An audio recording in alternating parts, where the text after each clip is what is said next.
भाई कहाँ पर हो मुनव्वर के फैंस। बिग बॉस का प्लान हुआ है सक्सेसफुल। जिस तरीके से लाइव फीड में चीजें चल रही है बताऊंगा इस वीडियो में। एक तरफ फुट फुट कर रो रही है मन्नारा चोपड़ा और उनका स्टैंड लेते हुए दिख रहे हैं मुनव्वर फारूकी। झगड़ा किसके साथ हुआ है? अभिषेक के साथ। मैटर क्या है बताऊंगा इस वीडियो में। मैं हूं मंदार और आप देख रहे हैं एक्ट राइडर्स। भाई बात की जाए इस पूरे चीज की तो देखो, दरअसल कल रात तक कुछ नहीं था। बिग बॉस ने इन लोगों को समझाया कन्फेशन रूम में, जो हमने कल के एपिसोड में देखा। तो उसके बाद बिग बॉस ने क्या कहा था मुनव्वर फारूकी को कि आपको अब स्टैंड लेना पड़ेगा, आपको अब अपनी प्रायोरिटीज चुननी पड़ेगी। और यहां पर उनको यह बताया गया इनडायरेक्टली या डायरेक्टली वहां पे कि आपकी प्रायोरिटी मनारा ही है। मनारा को बोला कि आपकी प्रायोरिटी अनुराग नहीं तो मुनव्वर ही है। ये सिंपल सी चीज वहां पे हुई। अब देखो, कुछ लोग वहाँ पे हैं, यानी कि जो है मुनव्वर हो, अभिषेक हो, ये सब लोग वहाँ पे ना दम के कमरे में बैठे हुए थे। और मनारा जो है वो सना को ढूंढ रही थी, उसको सना के साथ कुछ बातें करनी थी। तभी उसको पता चला कि सना जो है वो दम के कमरे के अंदर है। वो उस कमरे के अंदर आती है और वो वहाँ के वॉशरूम में थी। सना को वो पीछे बोलती है जोर से चिल्ला के कि जल्दी बाहर आ जा, मुझे तेरे साथ कुछ बात करनी है इंपॉर्टेंट। और वहाँ से जाने लगती है। तभी अभिषेक मनारा को बोलता है कि ये दही जो है ना यहाँ का, वो वहाँ लेके जाए। इस तरीके से कुछ दही की बातें उसने बोली। मनारा ने बहुत ही ज्यादा रूडली उसको आंसर किया कि यार मेरा ना मूड खराब है और मेरे साथ ना तू ये बात मत कर, ये काम वाम ना अभी मैं नहीं करने वाली, तो ये दही लेके जाए मेरे साथ बात मत कर। अलग लेवल पे उसको वो चढ़ने लगी और वहां से निकल गई। अब अभिषेक को समझ नहीं आया कि भैया ये मेरे पे चढ़ी क्यों। अभिषेक वहां से उठता है और सीधे दिल के मकान में जाता है मनारा के पीछे। और वहां पर जाने के बाद इन दोनों के बीच में बहस चालू होती है कि तू मेरे साथ इस तरीके से बात नहीं कर सकती, तू मेरे पास आकर इस तरीके से नहीं चढ़ सकती। मैं तुझे वहां पे नॉर्मल वे में कहा था कि दही लेके जा। इस तरीके से चीजें हुई।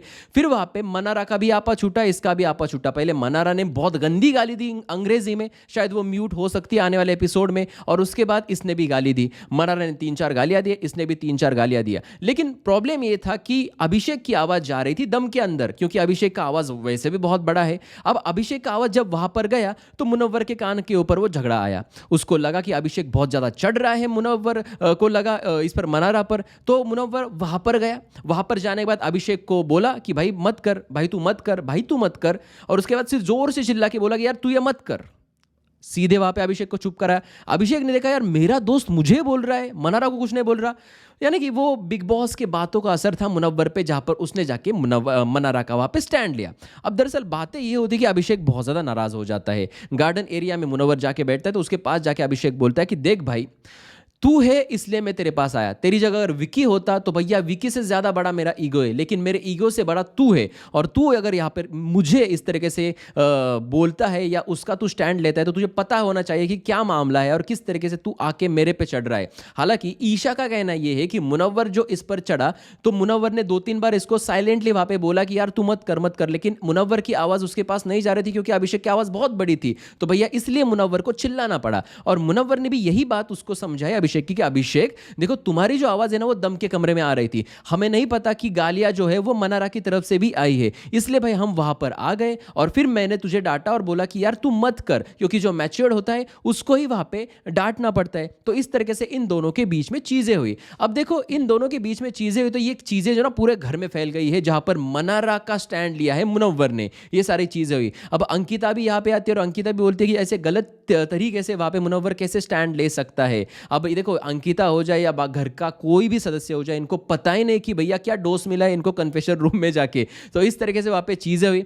अब मनारा हो गई है भाई डिस्टर्ब, जहां पर मनारा का ऐसा कहना कि ये बहुत ज्यादा बदतमीजी करता है। सनी वगैरह बोलने लगा, देखो मैं बोलता हूं ना कि ये लड़कियों के साथ बदतमीजी करता है, देखो आपके सामने ये एग्जाम्पल है। ये सारी चीजें घर के अंदर हुई। और अब मनारा ने क्या किया, मनारा गई गार्डन एरिया में और जहां पर वो फूट फूट के रोने लगी। अब मुनव्वर को समझ में नहीं आ रहा है कि मैं अभिषेक का साथ दूं या फिर मनारा, क्योंकि वो भी उसका बहुत करीबी दोस्त है और मनारा को तो बिग बॉस ने जबरदस्ती दोस्त बनाया है और प्रायोरिटी रखने के लिए कहा है। अब करे तो क्या करे, डबल माइंड सेट में वहां पे फंसे हुए हैं मुनव्वर फारूकी। और ये बात भी बताना चाहूंगा मैं आपको मुनव्वर के फैंस के लिए कि घर के अंदर मुनव्वर का टॉपिक पूरे सदस्यों में चल रहा है कि उसने किस तरीके से मनारा का स्टैंड लिया। और हर बार ही ये जो बंदा है ये बार बार मनारा का ही स्टैंड लेता है। अंकिता का कहना है कि कभी हमारा भी स्टैंड लिया करो वहाँ पे, हर बार क्या उसका स्टैंड लेना। और अंकिता ने ये तक बात बोल दी कि जो वीकेंड के वार में इसको बच्ची बच्ची कहा जाता है, छोटे बच्चे की जैसे समझाया जाता है, जो मेरे पास वो सरकाज़म में इतनी सारी बातें की, जो सलमान सर ने इनको सीनियर की इज्जत वाली बातें बताई, तो यहाँ पर ये बच्ची का शब्द देखो कैसे इस्तेमाल करता है ये छोटा बच्चा तुम्हारा। इतनी गंदी गंदी गालियां अपने मुंह से निकलवाता है। इसका मतलब ये जो लड़की है ये इसी तरीके के माहौल में इससे पहले रह चुकी है, इसी वजह से इनके मुंह से ऐसे शब्द निकल रहे हैं। क्या बात, अंकिता भैया एक चांस नहीं छोड़ती जहाँ पर सामने वालों को वहाँ पे पकड़ने का। जी हाँ भैया, इस सारे मैटर में आपका क्या है कहना, जहाँ पर एक तरफ मुनव्वर का डबल माइंडसेट हो गया तो दूसरी तरफ गार्डन एरिया में आके मनारा फूट फूट कर रो रही है, फूट फूट कर रो रही है कि यार मुझे ना घर जाना है, मुझे इन लोगों के जैसा गेम खेलना नहीं आता, मैं तो ऐसी हूँ, मैं तो भोली भाली हूँ, ऐसी हूँ वैसी हूँ। वाह भाई वाह। आपकी राय ना कमेंट सेक्शन में लिख देना। इसके आगे जो भी होगा आकर मैं आपको ज़रूर बताऊंगा। सब्सक्राइब करें और देखते रहिए आपका फेवरेट चैनल एक्ट राइडर्स। धन्यवाद।